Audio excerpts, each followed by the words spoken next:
I'm going to demonstrate a recipe today.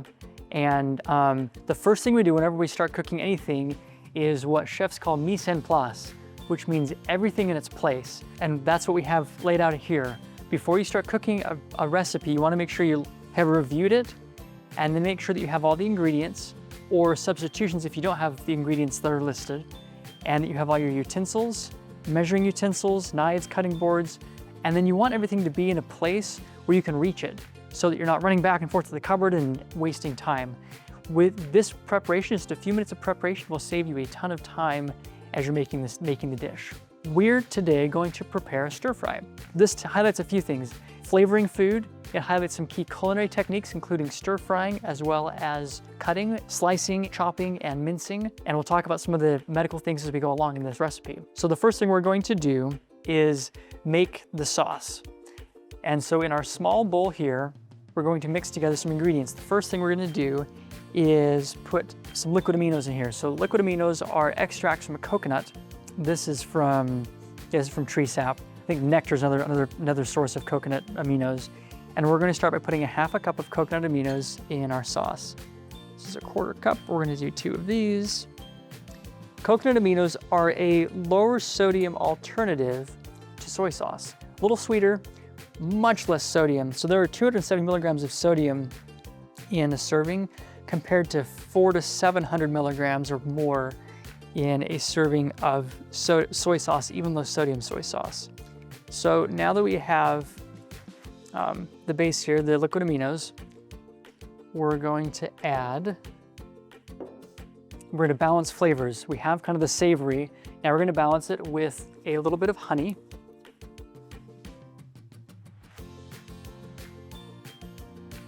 And it doesn't take very much, just a touch.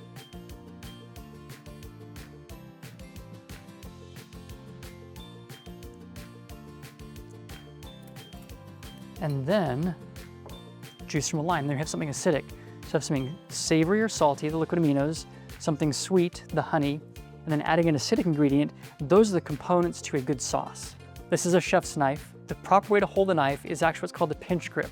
So you take the blade of the knife between your thumb and forefinger and you pinch it like this. And then you either rest your hand on the handle or wrap your hand around it if you need a little more force, and then you slice. The other hand also has an important job. It's to stabilize things. If I cut food like this, I'm liable to chop my fingers, especially if I have a sharp knife, which it should be sharp. So what I do instead is I make a claw. You tuck all your fingers in and your knuckles are out, and then you push the knife right against the knuckles. And as I slice, as long as my fingers are tucked in, no matter what I do, I will never cut my fingers. And so you hold the food with a claw and you slice. You pinch the knife with your finger, thumb and forefinger, and use your wrist and elbow to cut. This has much more force and much more control than if I'm using my finger up the blade like this. I'm only using these thin muscles here. If I pinch it, I'm using my entire wrist and forearm, and I can cut through things like a butternut squash way easier. And I have much better control. And I'm gonna take the lime and plant the blade if I need to, a little more stabilization, and slice down. And now we have a half a lime.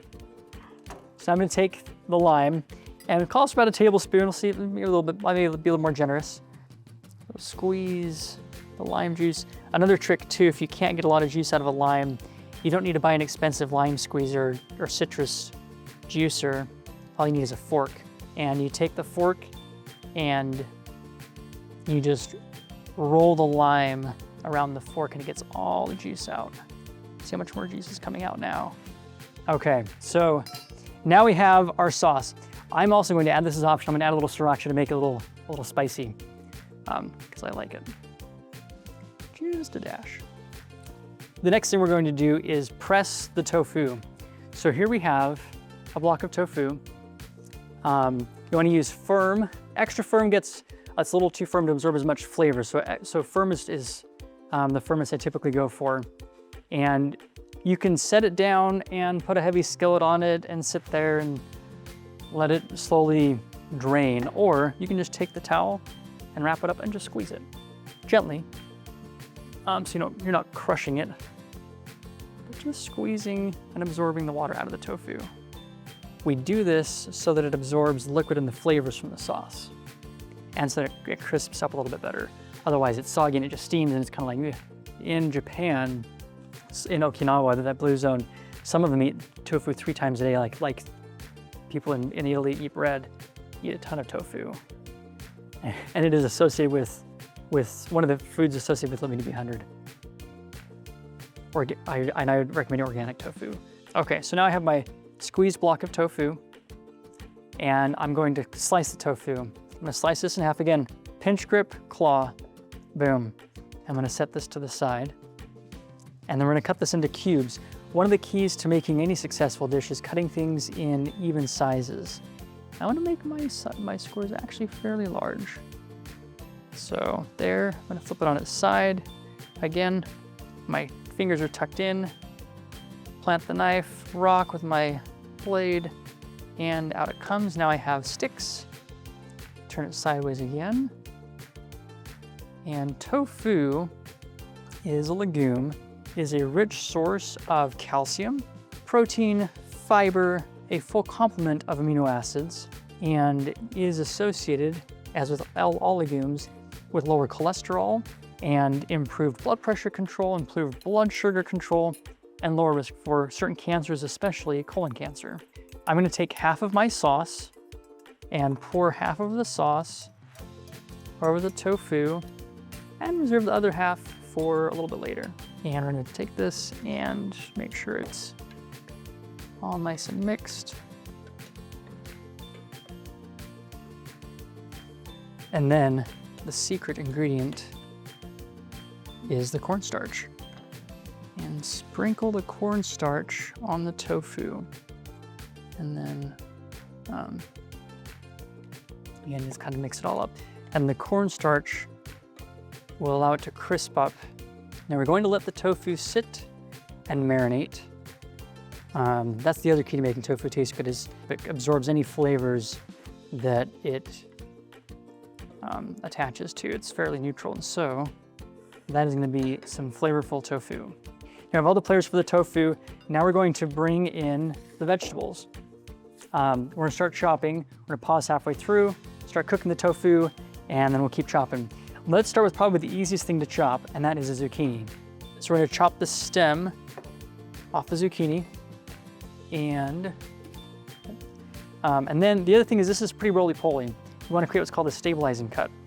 So we take the zucchini and we slice it lengthwise, and now we have a very stable surface to work with. You want to decide the shape of the vegetables of your stir fry. Since I have mushrooms and zucchini, I'm going to do half moons. I'm gonna make it pretty thin so that it cooks quickly. So I'm gonna be pretty even. You just go along, and you can kind of scrape it and gather it to the side. And the other common mistake people make is their cutting board is way too small. Having a big enough cutting board makes actually a significant difference. See, my pinky and all my fingers are tucked in, and I can go all the way to the end of the zucchini. Mushrooms. So take the stem out of the mushrooms. And again, these are fairly easy to cut, and cut them in slices. Zucchini is a green vegetable, really rich in several key nutrients: fiber, potassium, magnesium, the B vitamins including folate or B9, which is important for nerve development and for mood, B6, which is really important for heart health and blood vessel health, as well as your brain and your blood. So notice what I just did there. As it was getting too tall and tippy, I then flipped it to the side, and then you can keep slicing without it tipping over and cutting yourself. I'm gonna take these, I'm actually gonna gather these up and cut these in half one more time, just so that eating it becomes easier. So just kind of gather these, doesn't have to be exact at all. And I'm gonna take it and lengthwise just do a cut in half. So our tofu is marinated well enough, and we're gonna power this guy up, put it on maybe 6 or so. The cool thing about induction burners is they heat up instantaneously. A little sesame oil here. The key here is to make sure that the skillet is hot enough before you put the tofu on. So just a little bit of oil. And once that runs, like water, not quite there, then we know we're ready to go.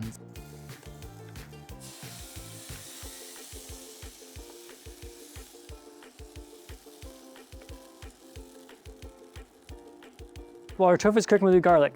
So for the garlic, one way to do it is to put the flat blade of it, part of the knife, on top of the garlic, take the palm of your hand and smash it. And does two things. It loosens the peel very effectively, and peeling it becomes way easier. And then the second thing it does is it gets all the oils and the antioxidants together, and they start to make this powerhouse of antioxidants. And we're going to mince it. So we're gonna I'm actually gonna slice it a couple times lengthwise, just to flatten it out, and then gather it all together. So mincing is a little different than slicing. Put my hand on top of the blade, and I'm gonna do a fan chop. So just fan back and forth, and you gather it all up, and you go again. And you can actually smell the garlic as it starts, and the more aromatic it is, the more potent it has become. So I'm chopping the garlic now, but I'm not gonna use it yet. You wanna chop it, you want to let it sit for 5 to 10 minutes before you actually start cooking it. And that allows it to have more of an antioxidant capacity than it would otherwise. It turns some of these, oh yeah. Yep.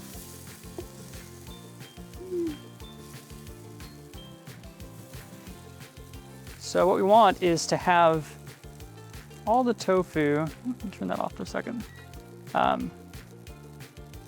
cooked on all 4 sides and crispy on all 4 sides. And now we're gonna peel the garlic, or peel the ginger. So take the skin off here. You can use a peeler, you can use the back of the kind of the curvy part of a spoon if you want to delicately peel the ginger off. I'm gonna use a knife just because it's quicker and that's the utensil I have. And you don't necessarily have, the peel is edible on the ginger, you don't have to peel it, but since I bought this at the store, I'm gonna take the peel off. And then, just like we did with the garlic, we're going to mince it. So we start by just thinly slicing it, so it's all flattened out, it's not gonna roll on us.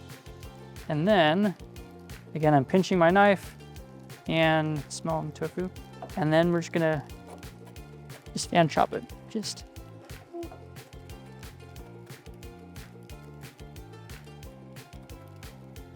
and gather it all up and go again. Okay, so we have our aromatics, we have some more vegetables. Let's check our tofu.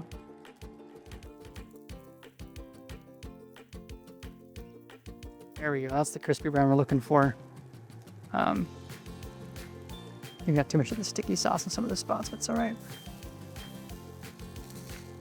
Yeah, there we are. Turn this down to 2. Let's just gently keep going. Let's do the bell pepper. So the pesky bell pepper, we're like, oh, the seeds. Well, one way to do it is cut it in half, but not all the way through. And then you can take it and open it up, and it'll break along the lines of the middle. And so I only have a few seeds on the inside, and the rest of the seeds just fall right out. And we're going to, so again, I'm gonna match what I have here. So what I'm gonna do is cut this into thirds, and then turn this sideways and slice it. Now we have all of our vegetables. I'm gonna take the kind of the most wilted parts off here, and the dirty ends. So green onions, often you chop it and then you're like, it's still dangling here. But if you chop and slice forward, and they all come out even, they all chop through. So it's a down and forward motion through the onions. Onions are in the allium family. It's related to garlic and shallots, powerful blood pressure lowering properties, lower cholesterol.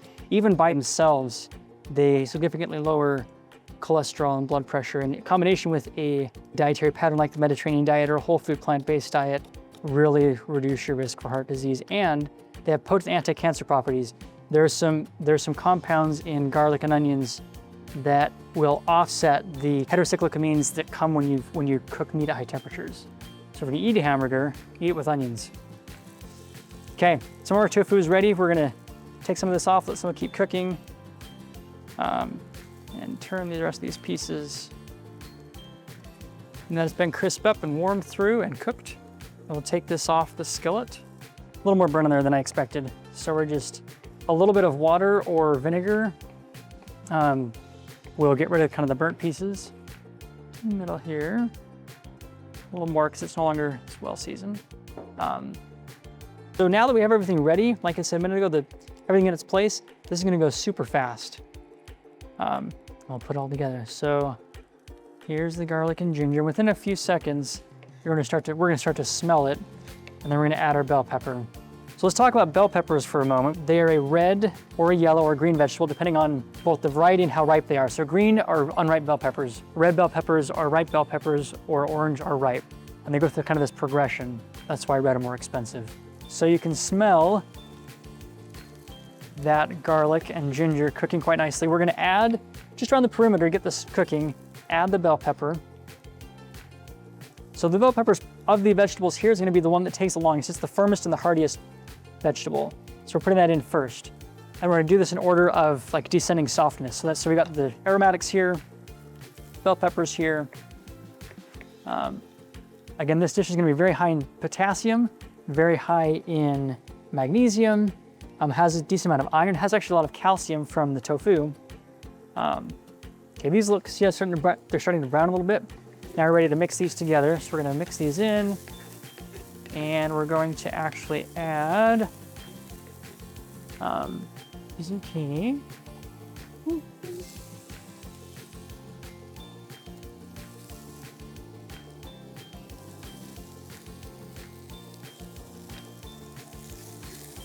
And mix it up again.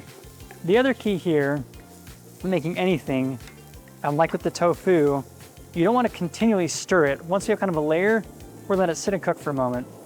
When you stir it, you introduce cold air, you reduce how much it's touching the skillet. And in addition, people will often they'll start to stir the food and it sticks, you add more oil, and it sticks, you add more oil. If you put a little oil and you put it on the skillet and you leave it and let it sit, then it does what's called the Maillard reaction, where the sugars and the proteins cook together, they lift off the pan, and then you can turn it without adding more oil. Particularly when you're cooking protein-rich foods like meat and everything else. So and again, using your nose and your eyes and your ears. Another key tip, if you can hear it, it's cooking. If you can't hear it, it's burning. So once it stops doing this, then you know what you need to. Okay, so there's stirred that. Looking pretty good. See how it's starting to get a little crispy there, the brown on the edges. We're gonna add our mushrooms. Notice there are only a few ingredients, and for a few reasons. One, you don't want to overcrowd the pan or else it just steams and gets all soft. The other thing is you want to have flavors that you like and that mix really well together. And so I like this combination of bell pepper, mushroom, and zucchini. And so that's what I've decided to use. And the only flavoring agents are the garlic and ginger.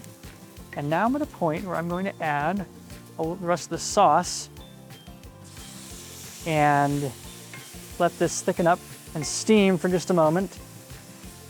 It all kind of even out there. There we are. We're gonna add the tofu back in and warm it up again. Give that just a minute. And then finally, we'll add our green onion, the quickest thing to cook. This, in case you're wondering, is also, if we omitted the white parts of the onion, this is also the FODMAP's diet. It is also, would fall into the category of a heart-healthy diet, low sodium diet. So the stir fry in general is a very versatile, very nice recipe because you can adapt it to many different dietary needs and conditions. Another thing you can use to deglaze is like lime juice. I'm gonna add a little more lime because I like lime. And we're turning that off because it's gonna burn. So there is our stir fry.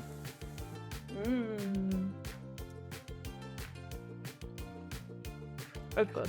It's good. Not lying. Oh yeah.